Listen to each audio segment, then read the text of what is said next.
Commander Naravos had 3 rules for surviving command. Never trust a mission labeled routine, always vet your coffee personally, and if your crew starts quoting Earth sitcoms, you're already mid-crisis. So, when 3 scout ships vanished, mapping the dullest corner of the galaxy, so unremarkable it was labeled, "That bit over there," she instinctively reached for caffeine and a full-body sense of dread. Scout Vessel 12's last transmission was garbled static and panic. "We found something. It's big and old and ow. Not a warning, not coordinates, just ow." High Speaker Val assigned her the mission with all the urgency of resolving a holiday calendar dispute. Voss wasn't even on rotation. She was selected due to a checkbox error on the fleet's availability matrix. And now here she was, jammed into a too-small command chair aboard the Galactic Radiance, squinting at empty space. "There is nothing here," said her navigator Kira for the 4th time, sipping a mug of tea that only qualified as a beverage on legal technicality. "Spectroscopic scans, LiDAR, dark matter sweeps, clean. Not even a gas fart." "Co," Boss replied dryly. "If I wanted opinions, I'd install a talking mirror. Give me data or give me silence." Then the stars flickered, not blinked. Flickered, like reality itself hiccuped. The Radiance's proximity alarms howled like a kicked puppy. Suddenly there was everything. A planet, orbital rings, colossal space stations. None of it had been visible 5 seconds ago. Kira choked on tea. The comms lit up. A signal came, not in static or commands, but in a soft chime and a polite voice that sounded suspiciously like a smug librarian. "Hello, you've discovered our front door. Kindly hold for processing. Estimated wait time, 3 minutes. Or 30 years depending on how annoying you are." Voss swore in 4 dialects. Then Earth appeared. Well, not Earth, but an Earth-like planet. Blue oceans, green continents, satellites that looked suspiciously well-funded and over-designed, and traffic. Ships buzzed around, ignoring the Unity assembly fleet like they were background radiation. A sleek shuttle emerged and requested docking. Not asked, requested, like the humans already knew Voss would agree, which of course, she did. Mostly because her crew was taking bets on whether the mysterious newcomers would be friendly, hostile, or require 400-page customs forms. The shuttle opened. Out stepped a tall, graying man dressed like a warrior who'd wandered into a business seminar.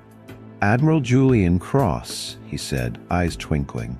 "Told you so." "You've been here?" Boss asked flatly. "For about 10,000 years. Give or take a few dark ages and existential crises. You were cloaked for 10 millennia? From the galaxy, yes. You weren't. Interesting enough to look at, frankly." Voss blinked once. Then again. "Judging us?" "Only on Fridays." He waved, and suddenly Radiance's sensor grid crashed, rebooted, and returned with a whole new universe. Hidden infrastructure, asteroid cities, elegant orbital defense rings. Humanity hadn't just advanced beyond the Unity assembly. They'd done it without ever once posting about it on the galactic net. "We've had a file on your species for about 3,000 years, Cross said casually. "You're bad at acronyms, and your treaties read like drunken slam poetry." "Why reveal yourselves now?" Boss asked. Cross's cheer faded. "Because something worse is coming. And frankly, we'd prefer not to fight it while you lot are still learning how to alphabetize your threat levels." A screen activated behind him. It showed something massive, black against black, devouring twinkling lights. "They're called the Sweepers," Cross said. "They don't negotiate, they don't stop. And we've been preparing. You haven't." Commander Nara Voss had been tempted to vaporize many people in her career. especially the ones who confused diplomacy with interpretive dance. But Admiral Julian Cross might be the first she wanted to vaporize out of admiration. The man had swaggered into her ship, dropped the words 10,000 years like it was a party trick, casually introduced the apocalypse, and then commented on her ship's decor like he was writing a Yelp review. They were still standing in the docking bay of the Galactic Radiance, which now felt several shades less galactic and a lot more budget interstellar motel by comparison. Admiral Cross had just finished warning her about planet-devouring void horrors called the Sweepers, in the same tone someone might use to mention, "Oh, by the way, your toaster is haunted. Would you care to proceed to your briefing room?" he asked, eyes twinkling with the dangerous calm of a man who knew full well he'd just detonated Voss's worldview with a smile. "By all means," she replied, leading the way as her officers trailed behind like stunned ducklings. Cross strolled beside her with the cheerful entitlement of someone raiding an Airbnb. "Functional," he said, tapping a bulkhead. "Oppressive in an industrial survivalist kind of way. I'd suggest mood lighting and maybe less of the 'is this painted in fear gray' vibe. But I suppose bleak is in this season." Her navigator, made a choking sound in his throat. The briefing room door opened and Cross walked in like he owned the place, which, to be fair, based on the tech gap, he might as well have. The lights dimmed. The holographic interface sprang to life without him touching anything. "No access codes?" Voss asked, arching a brow. "Your interface recognizes me now," Cross said. "It's being polite." The projected image shifted and bloomed. A full planetary system unfolded, concentric defense rings and cloaked stations orbiting an Earth-like planet labeled United Human Systems, Central Node. An elegant weapons platform shaped like a bored cat floated nearby. "This is Earth," Cross began. "Well, technically Earth 1. We span systems 1 through 362 confirmed, 407 disputed, and several we keep forgetting about due to interdimensional time bleed. Also, we were told not to colonize the fractal moon. But you know how teenagers are. You've colonized over 300 worlds?" Voss sputtered. "We just discovered you existed 2 hours ago." "Yes," he said with that same irritatingly pleasant smile. "And yet somehow here we are. Try not to be too embarrassed. We've been secretly judging you for centuries." The door hissed open again. This time it was a sharply dressed woman in what appeared to be a suit woven entirely from sarcasm and smugness. She walked like she had somewhere better to be and was mildly disappointed she wasn't already there. "Envoy Nia Patel," she said. "I handle interspecies communication, unsolvable ethical dilemmas, and coffee logistics." Voss turned to Ko. "Is this a prank? Are we being galactically punked by an empire of superpowered comedians?" Ko opened his mouth, looked at Nia, then just whimpered and began Googling stress rash symptoms in 6 alien languages. The display changed again. Gone were the defense rings. In their place appeared a shape that made Voss's entire stomach do a backflip and attempt to exit via her ribs. The Sweeper. Imagine a black hole had a baby with a blender, then gave it anxiety and a taste for star systems. It looked like black coral fused with the universe's worst intentions, spiraling inward, moving with no propulsion, no emission, no logic, just slow, patient doom. "We've been tracking them since your ancestors were arguing about whether fire was magic or just angry wood," Cross said, folding his arms. "They feed on stars," Naya added, "consume matter, and leave behind gravitational debris and a single-word message. Consumed." "Charming," Voss muttered. They don't negotiate, Cross said. They don't pause, and they're heading your way. And you've known this? Voss asked, narrowing her eyes. All this time, you've prepared. 8,000 years, Cross replied. We built defenses, learned their behavior patterns, developed cloaking, and created decoys. We were going to keep waiting quietly. But then we noticed your people might accidentally attract them by broadcasting an interstellar reality show about diplomatic arguments over soup. That was one time, Voss hissed.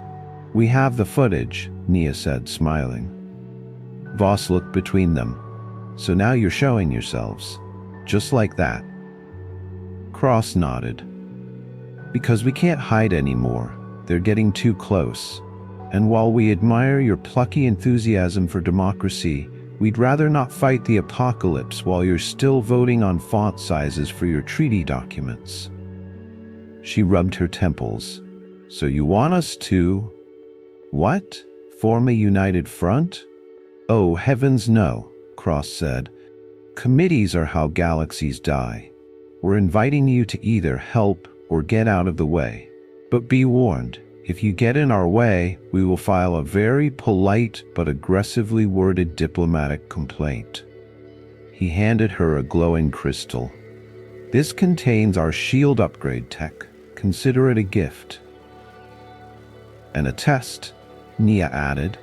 You'll try to reverse engineer it and realize you still call half this stuff theoretical and the other half illegal. That's presumptuous, Voss said. That's confidence, Cross replied. Arrogance is naming all your moons like you've already won. Then Nia handed her a slim folder labeled, Please read before screaming. It contains summaries your council will ignore, misunderstand, and a few blank pages so they can pretend they contributed. Voss stared at them. Anything else? She asked. Oh yes, Cross said. Your assembly will probably try to declare us illegal. They once banned retroactive time travel, Voss muttered, by passing a law last week. Nia beamed. Adorable. We've got one too. We call him Gerald.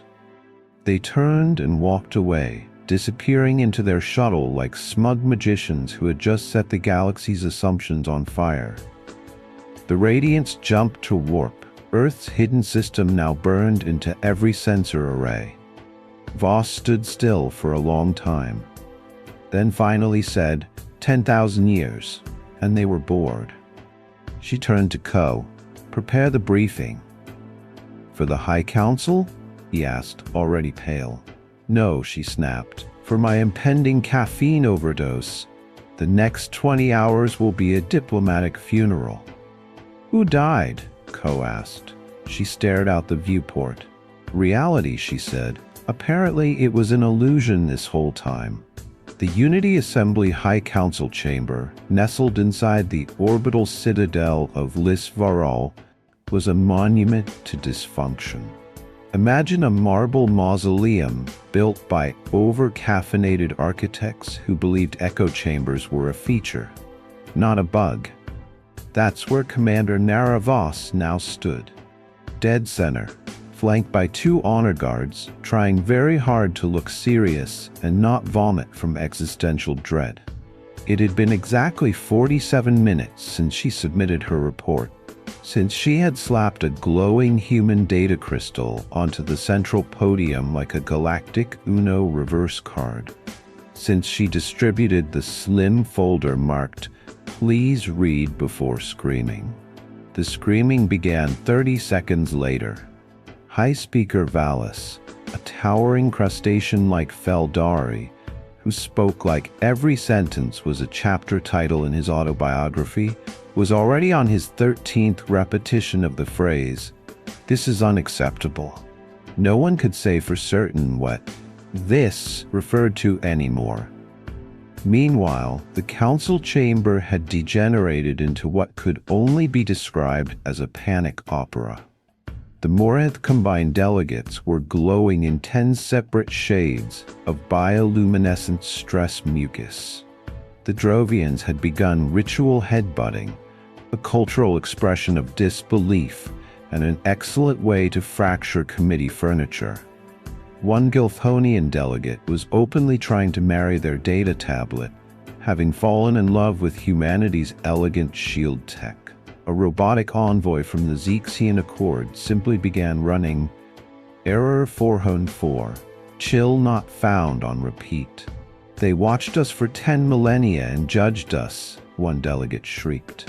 This violates every article in the Charter of Open Celestial Transparency. Another howled. Voss raised her hand like a substitute teacher trying to silence a classroom during an earthquake. Firstly, she said, voice sharp, you made up that treaty last week because someone stole your parking orbit. Secondly, yes, the humans judged us. On Fridays, they were also kind enough to offer us a free upgrade to our shielding instead of watching us get cosmic blendered by death clouds. Their fashion sense is deeply arrogant, Valis intoned, clicking his mandibles with the disapproval of a space Karen. Who needs lapels in space? We don't have time for wardrobe envy, Val, Voss snapped. There are 17 planet-eating anomalies headed this way like eldritch vacuums on a buffet crawl. We've seen no such threat, bellowed a Drovian representative who had headbutted the table so often that their diplomatic credentials were now embedded in the wood. No readings, no warnings, just stories, told by smug earthlings in tailored robes. Oh, really? Voss said. She slammed the crystal onto the central pedestal. Let me fix that for you. The lights dimmed. The room quieted. A 3D hologram erupted into the air. Gravitational distortion paths, entire solar systems gone dark, radiation spikes, gravitational echoes, whole star clusters that had simply gone missing. Then came the audio recordings, final transmissions from doomed outposts, snippets of fear and static. One simply said, "Something is drinking the stars." The silence that followed was dense. You could hear the faint whimper of a Gilthonian sobbing into their data tablet. Even Valis lost a bit of his narrative flair. Finally, with the stiff dignity of someone ordering dessert while on fire, he said, "We must convene a strategic emergency subcommittee." You mean, Voss said flatly, a panic meeting where everyone screams over each other for 12 hours and nothing gets done? Valis clicked again. Yes, we are very good at those. 13 hours later, one delegate had resigned to become a hermit on a lava moon. Another had declared their homeworld a sovereign sock drawer to avoid military responsibility. A third was caught trying to smuggle the human shield upgrade into their personal yacht and claim it as cultural exchange. And yet, miraculously, progress was made. Voss, mostly because she was still breathing and everyone else had turned into puddles of anxiety, was appointed as the official liaison to the United Human Systems. She accepted the assignment the way one might accept a mystery box labeled "definitely not full of bees." 2 days later, the human vessel Quiet Resolve glided into orbit like a diplomatic ghost ship wearing a tuxedo. It didn't roar. It didn't buzz. It implied motion, as if it moved by suggestion. Voss boarded the ship accompanied by a squad of envoys, 3 top-tier engineers, one very terrified intern who believed humans could read thoughts through hair follicles. What she found on board wasn't a warship. It was a mobile civilization. Floating light gardens, silent AI attendants, and informational panels that responded not to touch, but to intent. A floating orb with an Australian accent offered her a map, a beverage, and unsolicited cricket trivia. Then came Prometheus. The ship's AI appeared as a humanoid statue made of negative space, voice soothing like a meditation app with passive-aggressive undertones. "Greetings, Commander Voss. I am Prometheus. I will be your guide through humanity's worst decisions and best intentions. Are you always this chipper? Voss asked. Only on Tuesdays, Prometheus replied. Shall we begin with the end of the universe? The hall of scenarios. Prometheus led her into a room so large and strange it made her frontal lobe consider filing for early retirement. Interactive models floated in the air, each one depicting a sweeper, self-replicating star, eating, gravitationally anchored, silent as death in a library. They're not hostile, Prometheus explained. They're inevitable. Entropy with ambition. Imagine a tide that forgets to go out. Why now? Voss asked. Why are they coming? They arrive when civilizations start believing they matter more than physics, Prometheus replied. When they make too much noise. So they're moral auditors? Oh no, Prometheus said cheerfully. They're cleaners. The moral audit is your problem. Later, in a private chamber filled with glowing data murals and what might have been a bonsai tree made of stardust, she met the Council of Founders.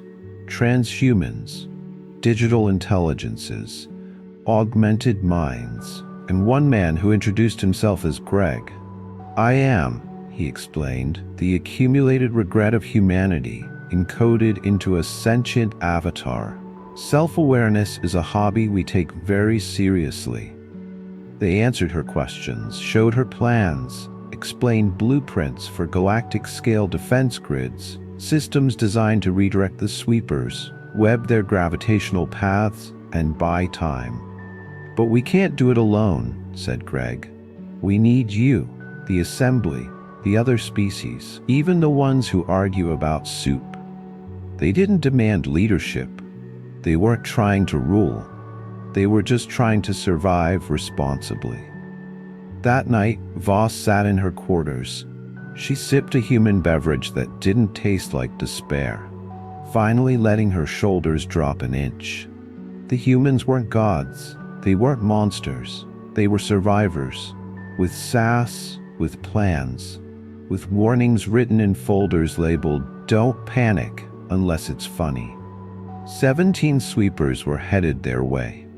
And somehow she was now the intergalactic middle manager in charge of preventing cosmic annihilation with a fleet powered by duct tape and passive-aggressive treaties. Prometheus's voice came softly over the intercom. Technically, you're the ambassador, but we also call that the one who gets blamed when things explode. That helps, Voss muttered. Just don't give me a commemorative plaque. Too late, Prometheus said. It's titanium, and slightly sarcastic. Commander Naravos had seen some truly absurd things in her career. A trade dispute settled by interpretive dance. A planetary summit where the only outcome was banning the word moist from all legal documents. A duel over comma placement in interstellar contracts. But nothing had prepared her for standing aboard the Quiet Resolve, staring through a viewport at what looked like a collapsing god disguised as a death sponge. The first sweeper had arrived. It didn't enter the system. It unfolded into it, as if reality had given up and said, "You deal with this." No sound, no energy emissions. Just a slow, graceful glide through the void, dragging the shattered remains of a binary star system like trophies on a cosmic keychain. How is that thing even moving? Voss asked, clinging to the railing like it owed her money. Prometheus appeared beside her, tone calm and spa-like. We believe it uses dark matter tunneling and gravitational shearing. Imagine a sentient marble sliding across a trampoline made of rage. Right. So we're all going to die. Not all, just statistically many. Below them, the fleets were forming, sleek UHS warships shimmering like ideas made of knives, Unity assembly cruisers with still visible warranty stickers, bioluminescent dreadnoughts pulsing stress signals at each other like alien rave beacons. One Morinth vessel flashed a war emotion pattern that accidentally translated to "Your mother is inefficient."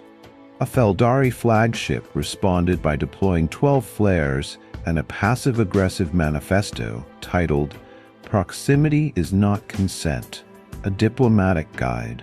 Inside the briefing room, Admiral Julian Cross took the lead. The air smelled faintly of citrus and smugness.